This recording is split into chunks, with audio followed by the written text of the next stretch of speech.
Hi, I'm John Mafrano, Senior VAS Trainer here for Boris TV, and welcome to Boris Continuum Complete for Final Cut Pro 10 training. In this episode, we're going to take a look at BCC corner pin. Corner pinning is the ability to match 4 corners on one video with 4 corners on another video or even a graphic. But the great thing about it is that it will motion track the corners. So it's really good for replacing a sign or adding a sign where there was no sign in moving video. You can also use it to punch a hole through your video so that you can have a black and white video with one area that's color or a color video with one area that's black and white. And I'm going to show you both of these techniques. Now before we move over to Final Cut Pro, let me show you where on the borisfx.com website you can buy corner pin.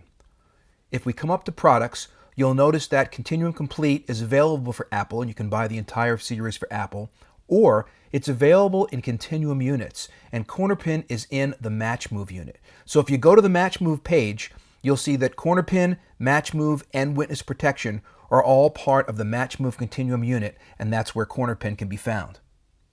Okay, now let's go over to Final Cut Pro.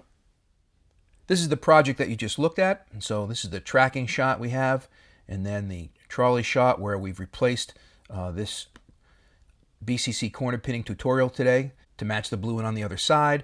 And then here's one where we've actually desaturated the entire project except for the corner pin, and then done the opposite. We desaturated the corner pin. So let me show you how we do this.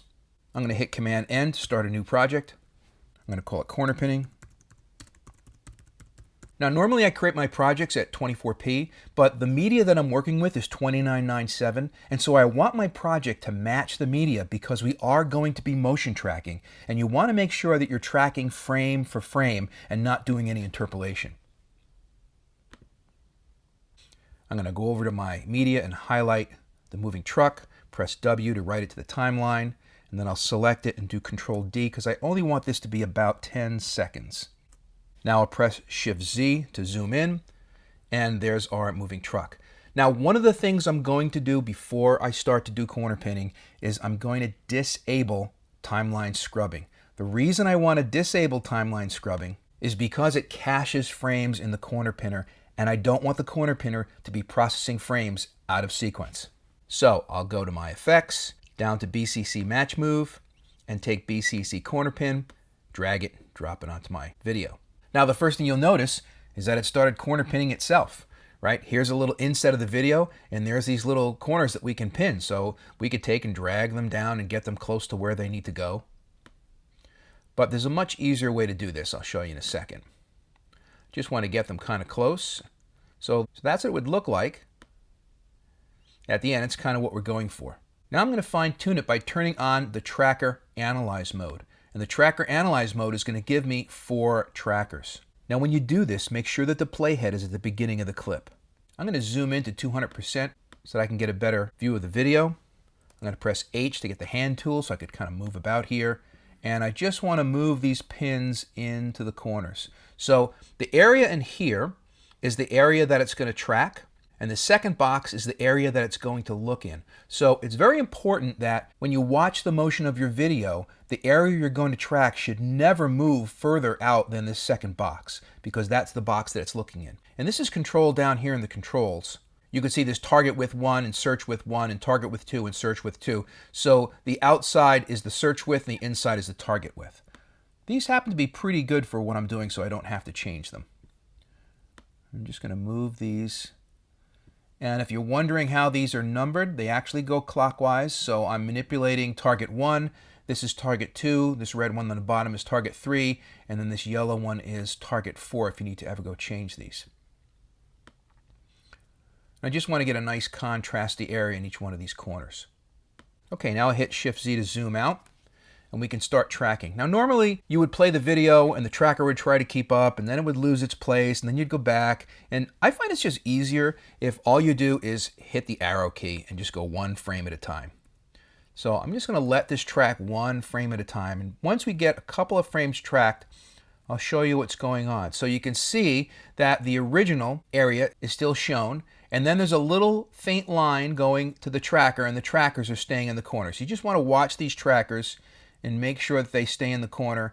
If they should jump out of a corner, you want to use the handle controls to just move them back into the corner. Now, this is going to take a while, so I'm just going to speed up the video so you guys aren't sitting here watching me do this.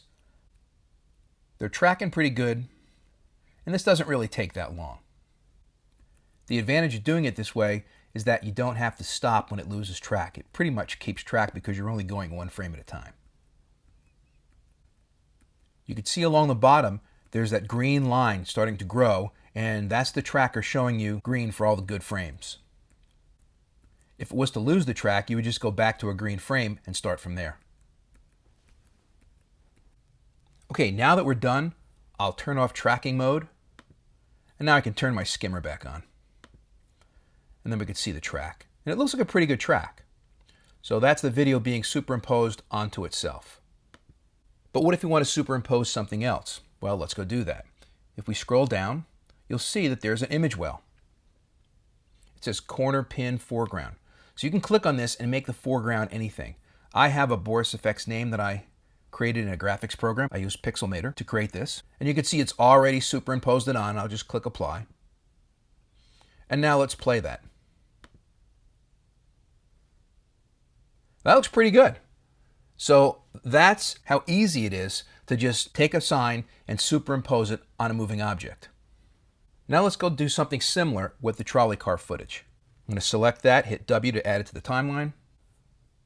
I'm going to disable skimming, move my playhead back to the start of the clip, drag and drop the corner pinner on, and I'm ready to go for the next one.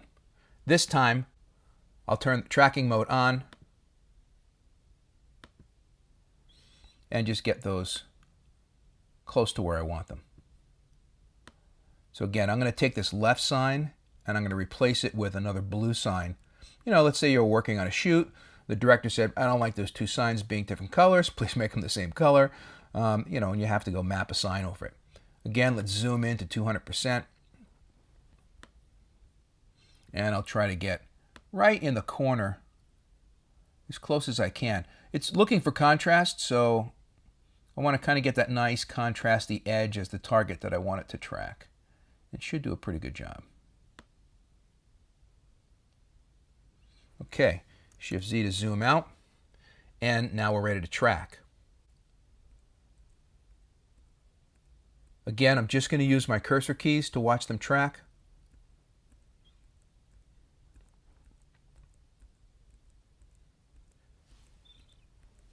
I find that it's just as easy as hitting play and watching it fail and going back and hitting play again. And once again, I'll speed this up so you guys don't have to sit through it. Now I've stopped here because I noticed that this tracker up here has gone off a little bit. That's the #1 tracker. So I'm going to come back to where it went off. It looks like it was right in there somewhere. And I'm just going to bring it down just a little to get it back on track.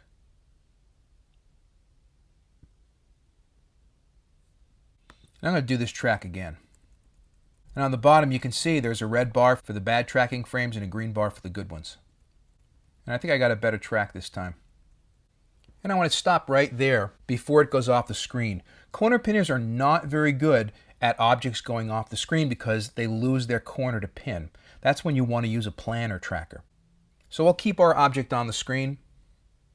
And at this point, I'm just going to hit Option right bracket to trim the clip. Now I'll turn off our tracker analysis mode. And there's a little picture all squished up. And I'll turn skimming back on. And now we can see how it's tracking through. And it tracked pretty good. Okay, let's go add a blue sign to this. So I'm going to scroll down on the tracker. And I just want to bring your attention. You can lock the tracker. So if the tracker went off at the end and you went back and you wanted to say, gee, this one corner went out, you can lock the corners that didn't go out and then just go retrack one corner. So that's a possibility as well. So let's go down to the image well. And let's select an image. I've got this little pinning sign that I made. Now, when I was in Pixelmator, I actually took a snapshot of the video and brought it in, and I sampled the colors so that they kind of got close. So had this white been, you know, a pure white, computer white, it would have looked very out of place. And so I kind of roughed it up a bit to make it look real, and I used muted colors that would fit in with the scene. So that's really important to selling the shot, is making sure that what you're putting in the shot actually fits the scene. I'm going to apply this clip, and now we can see how it's tracking. Let's play it. Not bad, but I can still see the other sign behind it. So let's go fix that. Let me go back to the close to the beginning here. I'm going to zoom in. Okay, I'm going to press H to get the hand key, and I'll just move this over a bit. And you'll notice there's two things going on here. One is that it is a little bit smaller than the poster that it has to replace. The other is the edge here is kind of pushed back. So let's go fix both of these. I'm going to scroll down to a set of controls that allow you to change the offsets. Now, there's a master offset, which is kind of neat because that means you can track one area and then take that master offset and move something over. So if you wanted to have 3 posters on the front of this trolley car, you could just track one of them, have another one track in a different place. So that's kind of neat to do. The other thing you can do is change the individual offsets. Now remember I said that these corners were labeled 1, 2, 3, and 4 clockwise, so I want to change the corner 1 offset. And I think I want to change the Y offset first. I want to start to get the Y offset level first. So I'm going to click in the Y offset, and I'm just going to use the arrow keys to go up and down. I'm actually going down arrow to bring that one up. So that brings, I think that right there, it kind of looks horizontal to me. And then I'm going to click on the X offset and do the same thing. I'm going to bring that one out until it looks like it's vertical. And I think that's about it. That looks a little too far. So it looks like now I have this horizontal and vertical, so I can just go down and resize it. So I'll scroll down a little further, and we have a scale. The X and Y are linked by default. So I'm just going to click in here and then slowly scale this up until it's right above. So I think that kind of covers. Now I think because I scaled it up, it's a little bit high. So again, we'll go to my master offset on the Y, and I'll just bring this down a little bit on the Y. I think it's a little better. So you have very fine adjustments as to where you want your corner pin to appear. Okay, let's go back to full screen, and we'll take a look at that. Let's just play it. Yeah, I think that's pretty good. So now I want to talk about the compositing modes because there's some interesting things you can do with corner pinning that you wouldn't normally think. By default, it renders over the background, but you can also just see the corner pin or punch a hole or just show the cornered region. So let's look at how we might use each one of those. If I select corner pin only, the only thing that I see is now the corner pin with nothing under it, which means if I put something under it, I can have the corner pin on top of that image. So let's do that. I'm going to use Option Command Up arrow to lift this from the storyline. Then I'll go get the original trolley footage and drop it back in its place on the storyline. And I'm going to say Replace from Start. So now I have that original trolley footage below it. And then I'll select the trolley footage. So let's go into color correction. And we'll go to saturation. And let's bring the saturation down. Let's desaturate the image under it. So now I have this nice image with just my poster in color and the rest of the image in black and white. That's a pretty nice effect. Let's go back. You've probably seen this effect done with, by selecting a color and then remove everything but that color. But this gives the ability to select an area. So I've got 2 colors here, right? I've got the white and the blue. So it's an entire area that gets affected.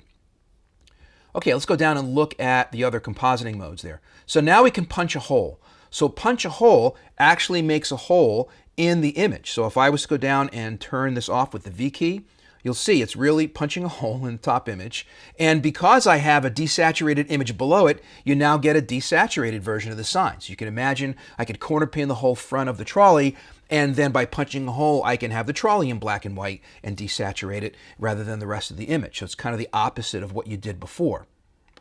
And then finally, let's go back and do the last one, which is show the corner region.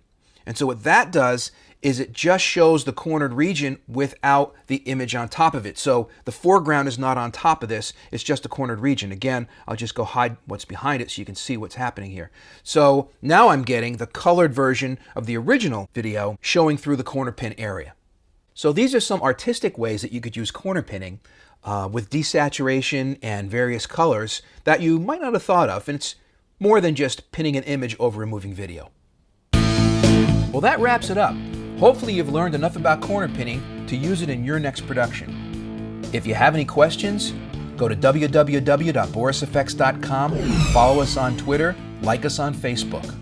This is John Refrano for Boris TV. Until next time, thanks for watching.